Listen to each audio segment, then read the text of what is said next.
Topic के साथ electric field में आ गए हैं और ये है electric dipole in and non uniform electric field. हम लोग पिछले वीडियो में पढ़े थे electric dipole in a uniform electric field. Uniform electric field में आपको मैंने बताया था टॉर्क के बारे में। तो यहाँ पे टॉर्क नहीं बनेगा, यहाँ पर क्या बनेगा उसको हम दिखाएंगे। तो आपको पता होना चाहिए कि torque is a form of force. तो यहाँ भी हम लोग देखेंगे electric dipole in a non uniform electric field. Uniform electric field में क्या होता था कि इलेक्ट्रिक लाइंस ऑफ फोर्स का डायरेक्शन और ये जो मैग्नीट्यूड होता था वो सेम होता था, एक ही डायरेक्शन में होता था सबके। लेकिन यहाँ पर क्या है, देखिए इसका डायरेक्शन ये है, इसका डायरेक्शन ये है, तो ये क्या हो गया, नॉन यूनिफॉर्म हो गया। तो अब जाहिर सी बात है कि यहाँ पर पॉजिटिव चार्ज है, तो पॉजिटिव चार्ज के लिए निश्चित तौर पर इलेक्ट्रिक फील्ड होगा कुछ न कुछ, और इस इलेक्ट्रिक फील्ड को हम लोग E1 मानते हैं। यानी पॉजिटिव चार्ज के लिए electric field intensity E1, negative charge के लिए इलेक्ट्रिक फील्ड इंटेंसिटी E2, और इस दोनों का जो नेट इलेक्ट्रिक फील्ड हुआ वही आपका E हुआ। तो भाई अगर यहाँ पे पॉजिटिव चार्ज के लिए इलेक्ट्रिक फील्ड इंटेंसिटी पता हो गया, निगेटिव चार्ज के लिए इलेक्ट्रिक फील्ड इंटेंसिटी पता लग गया, तो पॉजिटिव चार्ज के लिए कितना इलेक्ट्रोस्टैटिक्स फोर्स लगा होगा ये लाइंस ऑफ फोर्स बेंड कर गया। तो आप देख सकते हो कि इलेक्ट्रोस्टैटिक्स फोर्स का फॉर्मूला क्या होता है, मैंने आपको बताया है कि F इजिकल टू फॉर्मूला क्या होता है Q इंटू E। तो जाहिर सी बात है कि इस पॉजिटिव चार्ज के लिए यहाँ पर इलेक्ट्रिक फील्ड इंटेंसिटी E1 है, तो इस पर जो फोर्स लगेगा, यहाँ पर E1 है तो यहाँ पे फोर्स F1 हो जाएगा, और इतना फोर्स लगेगा तो यहाँ पर E1 इंटू Q हो जाएगा। अब यहाँ पर E2 के बात करते हैं, तो यहाँ पर फोर्स कितना लगेगा, तो E2 है तो फोर्स F2 लगेगा, और यहाँ पर E2 इंटू Q हो जाएगा। ये पॉजिटिव चार्ज के लिए था इसलिए प्लस का चिन्ह, यह निगेटिव चार्ज के लिए था इसलिए माइनस का चिन्ह। क्लियर हो गया। तो यहाँ पे फोर्स जो पहला निकला वह F1 इंटू Q, और जो दूसरा फोर्स निकला वह आपका माइनस E2 इंटू Q। तो नेट जो निकलता है नेट इलेक्ट्रोस्टैटिक्स फोर्स, और ये किस डायरेक्शन में है, in the direction of x axis, in the direction of x axis, और in the direction of x axis है तो F net is equal to Fx, दोनों बराबर होगा। F नेट लिखिए चाहे Fx लिखिए, तो F net is equal to F1 plus क्या हो जाएगा, F2 हो जाएगा।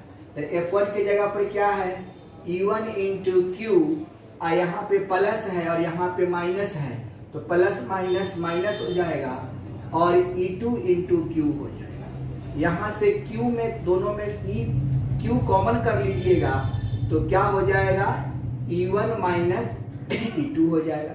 यानी कि Fx इजिकल टू क्या निकल गया, Q into E1 minus E2। तो यहाँ पर क्या हुआ, चेंज ऑफ इलेक्ट्रिक फील्ड, इसको क्या पढ़ेंगे,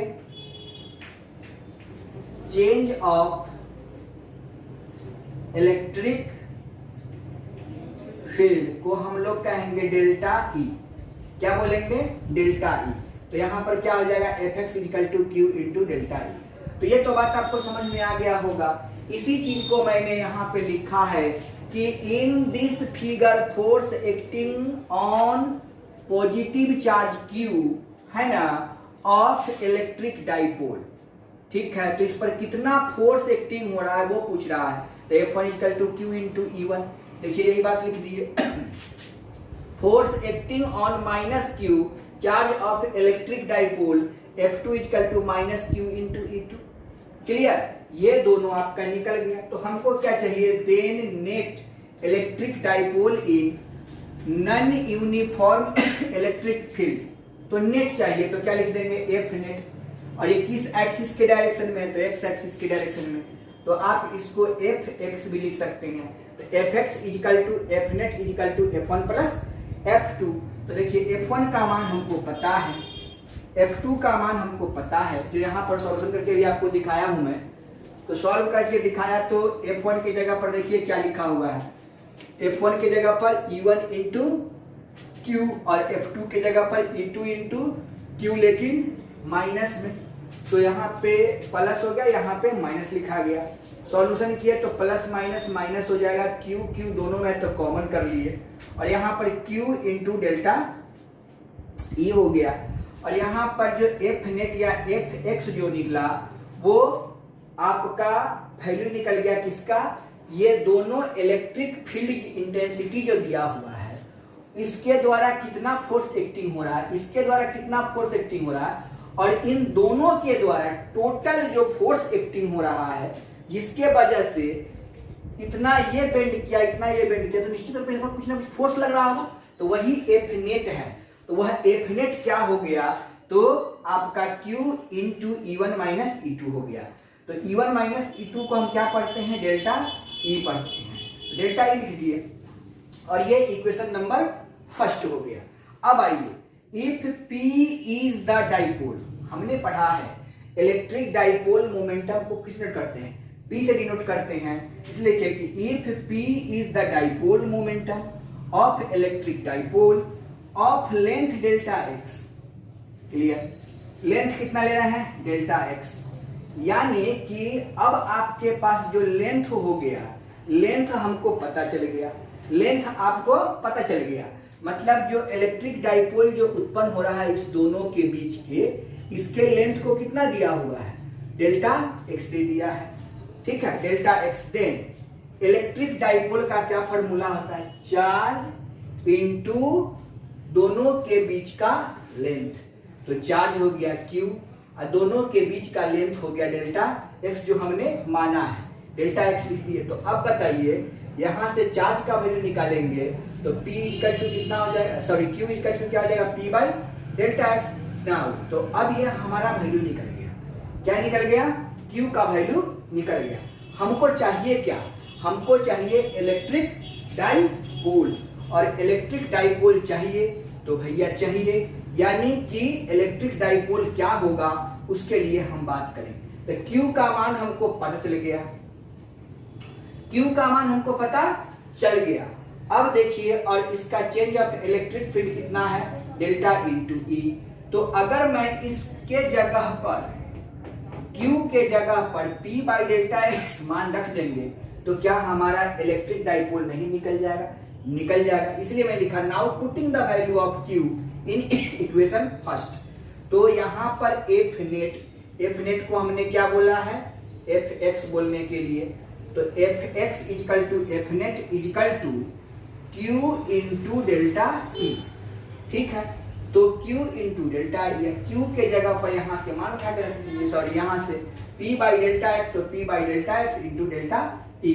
तो बोथ साइड, अब देखिए डेल्टा अगर ऊपर और डेल्टा नीचे होता है तो लिमिट लगाने के बाद डेल्टा जो है D बन जाता है, इसलिए both side taking limit delta x tends to 0 we get. तो एफ नेट पर डेल्टा एक्स लेंगे तो कोई फर्क पड़ेगा नहीं, limit delta x tends to 0 P delta E by delta x. तो अब ये delta E by delta x का जो मान होगा, तो हमने पढ़ा है कि limit delta x tends to 0 delta E by delta x जो होगा वो डी ई बटा डी एक्स के बराबर होता है। तो यही हम F net is equal to P d E by d x लिख दिए, और ये आपका एफ नेट का फॉर्मूला हो गया। यानी कि electric dipole in a non uniform electric field पूछेगा तो आपको एफ नेट या एफ एक्स क्या लिखिएगा, एफ नेट या एफ एक्स लिखिएगा, दोनों में से कुछ भी आप लिख सकते हैं, एफ नेट या एफ एक्स लिखिएगा। यानी कि फॉर्मूला हमारा क्या बन के तैयार हो गया कि एफ नेट इजिकल टू या F x is equal to F net is equal to F x is equal to P into d E by d x, ये फॉर्मूला हो गया। अब बताइए, यानी कि जो भी इलेक्ट्रिक फील्ड इंटेंसिटी होगा उसको x के रिस्पेक्ट में डिफरेंशिएट करके मान रख दीजिएगा, आपका आंसर आ जाएगा। तो क्वेश्चन क्या देगा कि electric field intensity, the equation, इसमें क्या देगा, the equation of electric field intensity E is equal to x4 plus 2x square plus 5. Then find,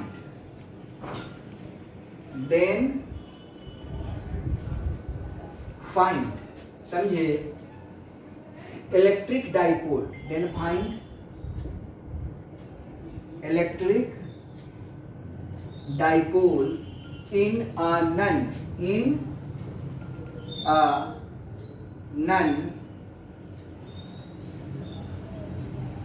uniform electric field, समझे, नॉन यूनिफॉर्म इलेक्ट्रिक फील्ड। तो क्या करेंगे, सो देख लीजिए। अब यहाँ सिंपल, इसको हमको कुछ नहीं करना है, ये आपका क्वेश्चन हो गया। इसको हम लोग कैसे बनाएंगे उसको देख लीजिए, ज्यादा दिमाग लगाने की कोई आवश्यकता नहीं है। तो देखिए आपका E इक्वल टू कितना दिया हुआ है, Fx इक्वल टू कितना है, P इंटू डी, और E के जगह पर कितना मान रखा हुआ, ये वाला, तो x to the power 4 plus 2x square plus 5 by dx solve कर दीजिए।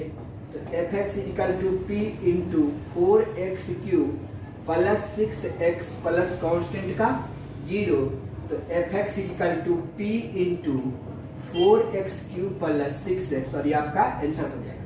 तो इस तरीके से हम निकाल सकते हैं। अगर एट x इक्वल टू कुछ दिया रहता 1 2 3, तो x के जगह पर मान रख देते। इलेक्ट्रिक डाइपोल का मान दिया रहेगा तो इलेक्ट्रिक डाइपोल का मान रख देंगे और हमारा काम हो जाएगा।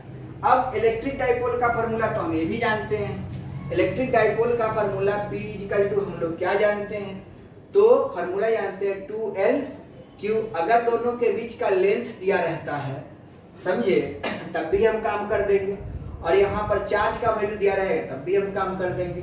यानी कि अगर हमको Q और दोनों के बीच का लेंथ पता हो तब भी हम इसको बना सकते हैं, मतलब इसको घुमा फिरा के आपका काम कर सकता है। तो मेनली आपको फॉर्मूला यही रखना है याद कि F net is equal to Fx, पढ़िए, is equal to P dE by dx। अब मान लीजिए x एक्सिस के डायरेक्शन में ना होके y एक्सिस के डायरेक्शन में भी हो सकता है, तो Fx के जगह पर क्या लिखेंगे, Fy is equal to P into dE by dy।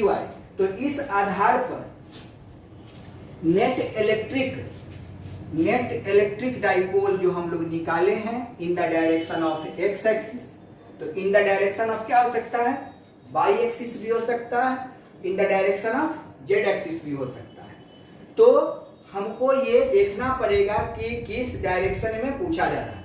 अगर यहाँ पर समझ लीजिए in the direction of x axis है, तो क्या पढ़ेंगे, Fx is equal to P into dE by dx। चलिए अब यहीं पे हो जाए ये फर्स्ट। सेकेंड में देखिए in the direction of y axis, तो क्या पढ़ेंगे, Fy is equal to P into dE by dy, और लास्ट है in the direction of z axis, तो F z is equal to P into dE by dz हो जाए। तो आपको जो पूछिएगा हम आसानी से निकाल देंगे।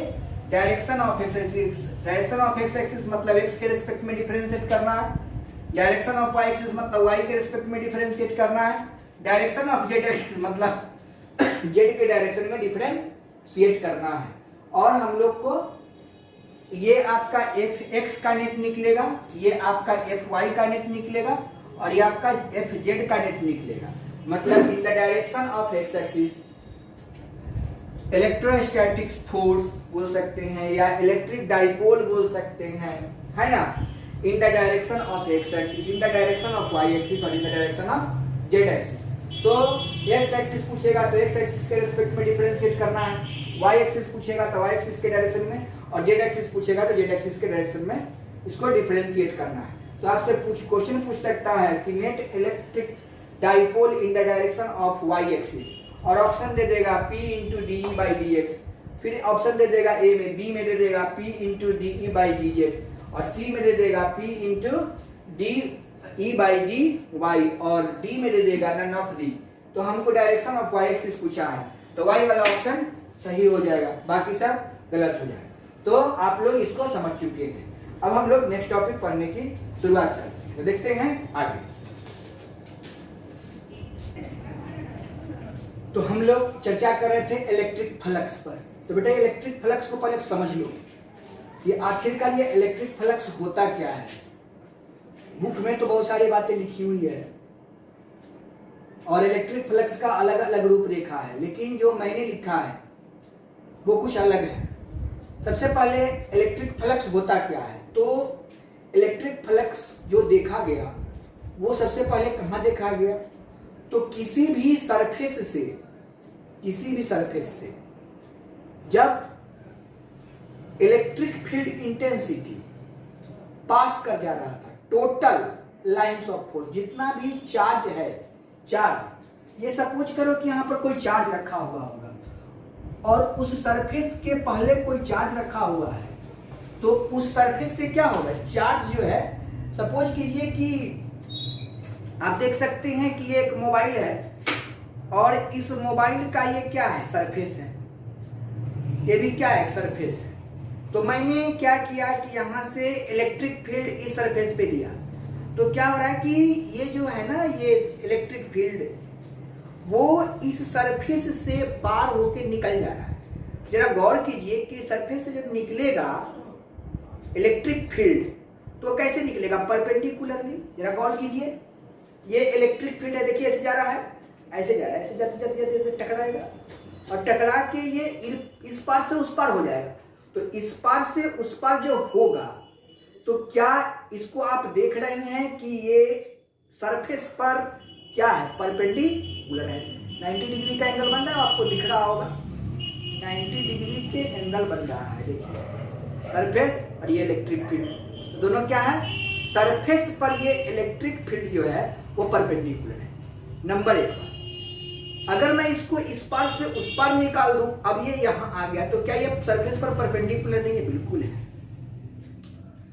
तो यहां से देखा गया कि जो भी इलेक्ट्रिक फील्ड किसी सरफेस से जो पास कर रहा था वह सब के सब पास कर जा रहा था, यानी कुछ बच नहीं रहा था। और आपको पता है कि जहां कुछ नहीं बचे उसको बोलते हैं फाई, नल, इम्पटी, खाली। यानी कि जब किसी चार्ज से इलेक्ट्रिक फील्ड पूरे के पूरे इस सरफेस से बाहर निकल गया तो कुछ इस सरफेस पे नहीं बचा, इसीलिए यहां का सरफेस जो है बिल्कुल खाली हो गया, इम्पटी हो गया। इसीलिए इलेक्ट्रिक फ्लक्स को फाई से डिनोट किया गया। नंबर एक बात कि फाई से डिनोट क्यों किया गया, क्योंकि मैंने आपको पढ़ाया है कि नल सेट्स, मैथमेटिक्स में नल सेट को फाई से डिनोट किया जाता है। चलिए, तो सबसे पहले कोई सरफेस होना चाहिए और वो प्लेन सरफेस होना चाहिए। उस प्लेन सरफेस से जब electric lines of force, total number of electric lines of field passing through the surface is called electric flux. Number एक डिफिनेशन। और रेट जो होता है, दूसरा डिफिनेशन आप बोल सकते हैं कि पास कर रहा है, तो पास करने में इलेक्ट्रिक फील्ड लाइंस को समय लगेगा और जिसमें समय लगेगा वह रेट कहलाता है। यानी कि the flow of rate of electric field lines to the surface of a plane sheet is called electric flux. यानी पास करने का जो रेट है किसका, इलेक्ट्रिक फील्ड का, किसी सरफेस से जो पास करने का जो रेट है इलेक्ट्रिक फील्ड का, उसको भी हम इलेक्ट्रिक फ्लक्स ही कहेंगे। क्लियर। तीसरा डिफिनेशन, अगर किसी सरफेस से बोल सकते हैं, किसी सरफेस से अगर इलेक्ट्रिक फील्ड पास कर रहा है तो electric field is a perpendicular to the surface. Perpendicular to the surface हो रहा है तो यहां पर इलेक्ट्रिक फील्ड है और सरफेस है, ये दोनों का यहां पर क्या हो जाएगा, प्रोडक्ट हो जाएगा। तो इस प्रोडक्ट को भी निकालेंगे तो मेरा total number of electric lines passing through the surface निकल जाएगा और यहां मैथमेटिकल ये डिफाइंड हो जाएगा, यानी कि इलेक्ट्रिक फील्ड के मैग्नीट्यूड और उस सरफेस एरिया के प्रोडक्ट को भी हम इलेक्ट्रिक फ्लक्स ही कहेंगे। यानी इलेक्ट्रिक फ्लक्स को हम 3 तरीके से डिफाइन कर सकते हैं। तो सबसे पहले आपको एक सरफेस चाहिए, जो सरफेस मैंने ले लिया है, यह एक सरफेस है और ये इलेक्ट्रिक फील्ड है। तो इस सरफेस से इलेक्ट्रिक फील्ड क्या कर रहा है, पास कर रहा है। देखिए जितना नंबर ऑफ इलेक्ट्रिक लाइंस है उतना ही आपका निकला भी है इलेक्ट्रिक फील्ड। गौर कीजिए, 1 2 3 4, तो मैंने निकाला 1 2 3 4, कुछ बचा नहीं बचा। इसको एरिया है और ये सरफेस एरिया है, सरफेस एरिया को एस से भी डिनोट कर सकते हैं और ए से भी डिनोट कर सकते हैं, कोई प्रॉब्लम नहीं है। तो मैंने क्या लिखा है इलेक्ट्रिक फ्लक्स का पहला definition, electric flux is the rate of flow, जो मैंने पहले बोला है, rate of flow of electric field through a given surface area. ये एरिया समझे, सरफेस एरिया भी बोल सकते हैं और एरिया भी बोल सकते हैं, यानी कि electric flux is the rate of flow of electric field through the given area. Given area is called electric flux. It's denoted by phi, और इसको डिनोट किया जाता है फाई से, यानी कि ये जो इलेक्ट्रिक फ्लक्स बनेगा वह कौन है, फाई है। दूसरा डिफिनेशन लिखा कि the total number of electric field lines, electric field lines, इस वर्ड को समझिए, ये जो क्या है इलेक्ट्रिक फील्ड लाइंस है। तो the total number of electric field lines passing through the surface, देखिए टोटल के टोटल क्या कर रहा है, सरफेस से पास कर रहा है, passing through the surface is called electric flux. It's denoted by phi.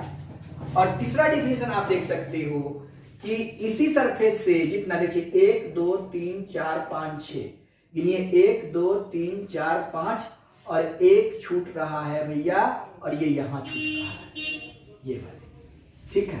तो अब आप गौर कीजिए कि यहां से कितना हो गया सर, ये वाली जो टर्म दिया है वो भी गिन लीजिए, 1 2 3 4 5 6, 1 2 3 4 5 6, तो 6 इधर से आ रहा, 6 इधर से निकल रहा है, और ये आपका इलेक्ट्रिक फील्ड लाइंस है, यह इलेक्ट्रिक फील्ड लाइंस है।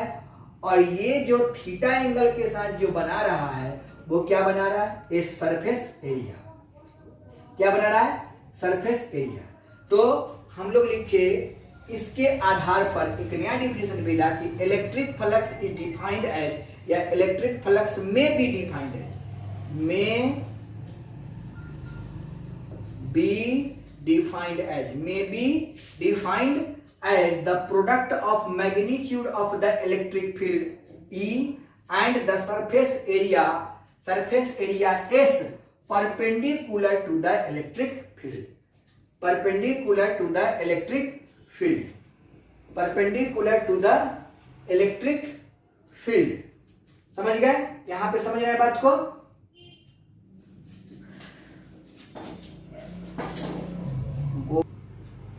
तो ये देखिए तीसरा डिफिनेशन क्या है, इलेक्ट्रिक फ्लक्स। तो हमने क्या लिखा है, electric flux may be defined as the product of magnitude, magnitude M D E छूट गया है, magnitude of the electric field E and surface area S. Magnitude में ई होता है जो छूट गया था, the product of magnitude of the electric field E and the surface area S perpendicular to the electric field, perpendicular to the electric field.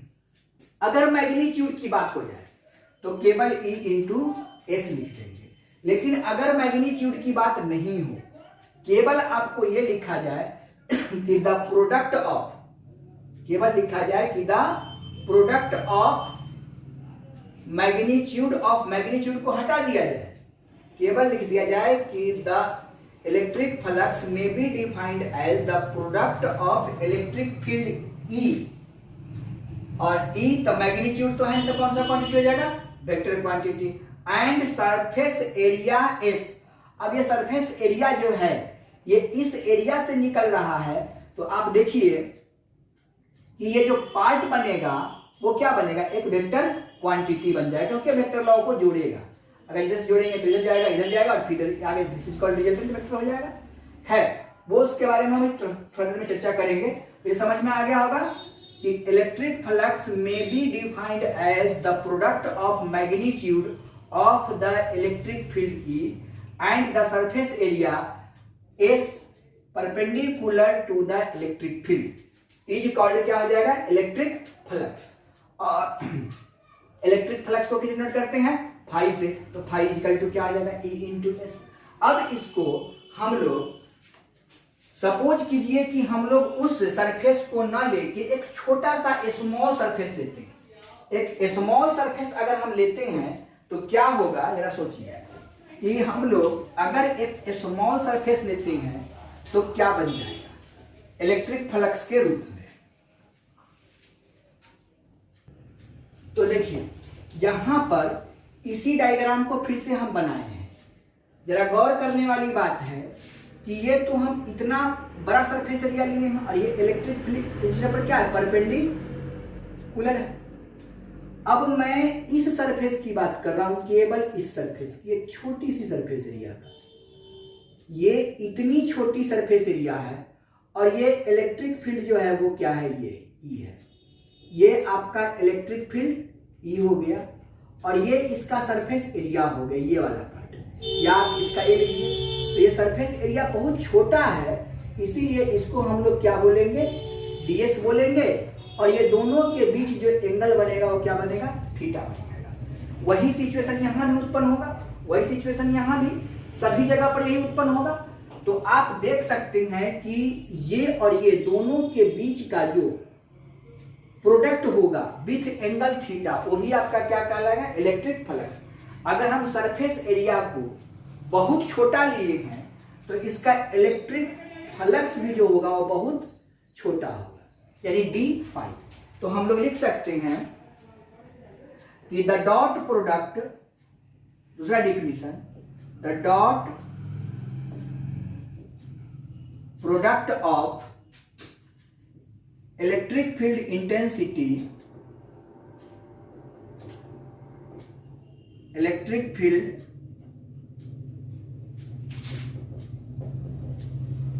Intensity vector E and surface area ds is called electric flux, that is d phi is equal to electric field intensity dot product of ds. Both side taking magnitude, या कुछ मत कीजिए, dot product निकाल दीजिए, d phi is equal to, dot product formula क्या होता है, vector a dot vector b is equal to a का मैग्नीट्यूड, बी का मैग्नीट्यूड और कॉस थीटा। तो यहाँ पर क्या हो जाएगा, ई का मैग्नीट्यूड, डीएस का मैग्नीट्यूड, कॉस थीटा। तो d phi is equal to E into ds क्या हो जाएगा, कॉस थीटा। अब इसको हम लोगों को टोटल सरफेस एरिया पर निकालना है। टोटल सरफेस एरिया पर निकालना है तो क्या करना हो, अगर इसको टोटल सरफेस एरिया पर निकालना है तो हमको इसका इंटीग्रेशन कर देना पड़ेगा। तो बोथ साइड इंटीग्रेटिंग भी गेट कर दीजिए, टोटल निकालना है इसलिए।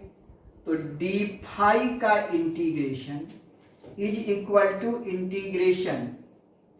इंटीग्रेशन ऑफ ई और कॉस थीटा दोनों क्या है, कांस्टेंट है, डीएस खाली बच रहा है। तो ds into e cos theta, तो d phi integration of d phi is equal to यहां पर ई इंटू कॉस थीटा को बाहर कर देंगे और यहां पर डीएस कर देंगे। डीएस का इंटीग्रेशन कितना हो जाएगा, एस, तो डी फाई का इंटीग्रेशन कितना हो जाएगा, फाई।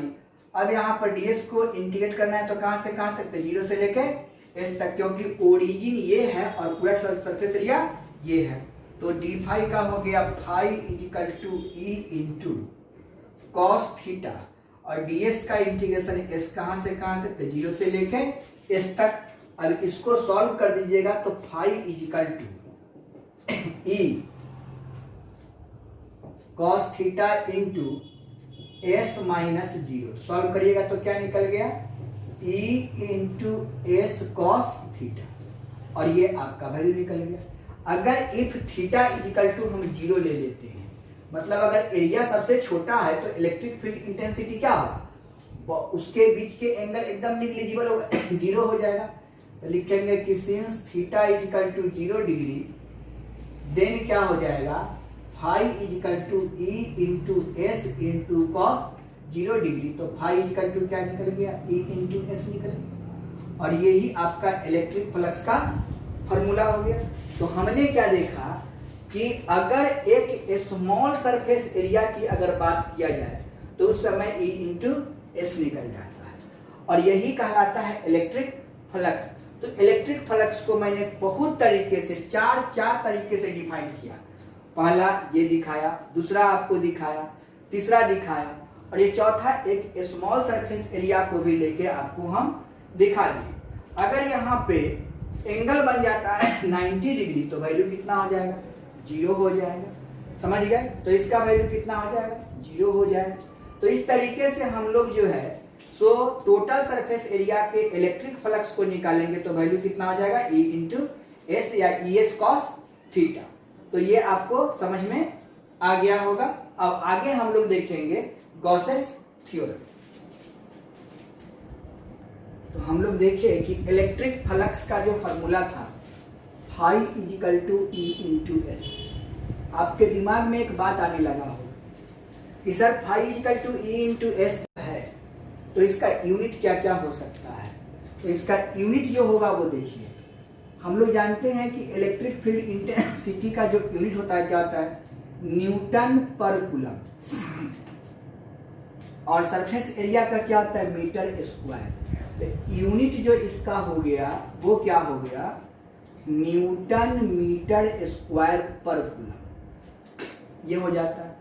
एक चीज और जान लीजिए कि इलेक्ट्रिक फील्ड इंटेंसिटी के लिए दूसरा फार्मूला है कि हम फार्मूला जानते हैं कि E इजिकल टू या V is equal to E into R. तो V is equal to E into R, तो यहां से E इजिकल टू क्या हो जाएगा, V by R. V for यहां पर वोल्ट हो जाता है और R फॉर मीटर हो जाता है, तो वोल्ट पर मीटर भी होता है। तो इसका दूसरा यूनिट जो होगा, ये फर्स्ट यूनिट निकल गया, सेकेंड यूनिट क्या होगा वो देखिए। सेकेंड यूनिट जो होता है लिखा रह सकता है यहाँ पर वोल्ट पर मीटर गुना मीटर स्क्वायर, तो मीटर से मीटर कट गया, तो इसका जो यूनिट निकल गया क्या निकल गया, वोल्ट मीटर। यानी कि दूसरा यूनिट इसका हम लोग लिख सकते हैं वोल्ट मीटर, किसका, इलेक्ट्रिक फ्लक्स का।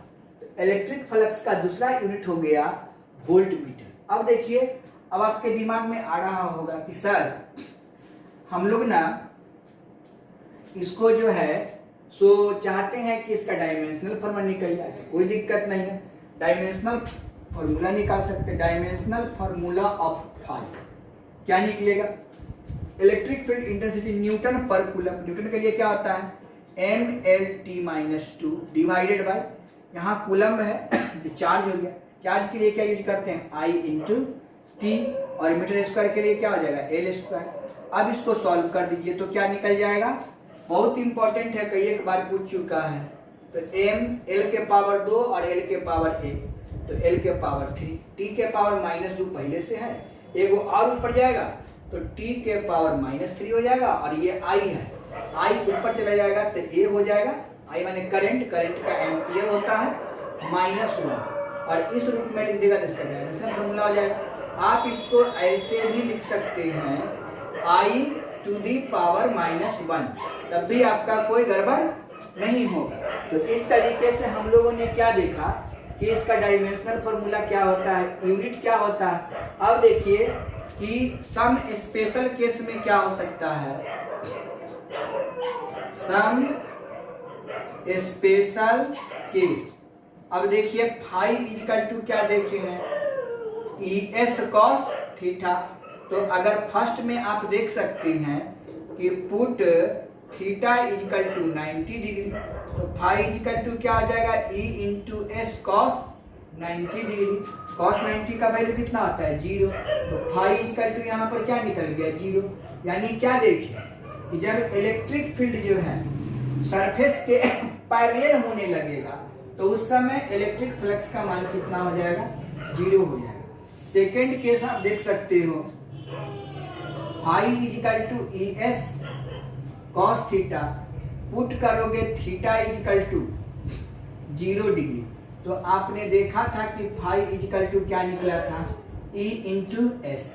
तीसरा केस आपके दिमाग में फिट हो रहा होगा कि sir put theta is equal to 180 degree, तो फाई इजिकल टू कितना ES cos 180 degree, cos 180 degree का वैल्यू कितना होता है -1, यानी phi is equal to E into S into -1, और यहाँ पर फाई इजिकल टू कितना हो गया -ES हो गया।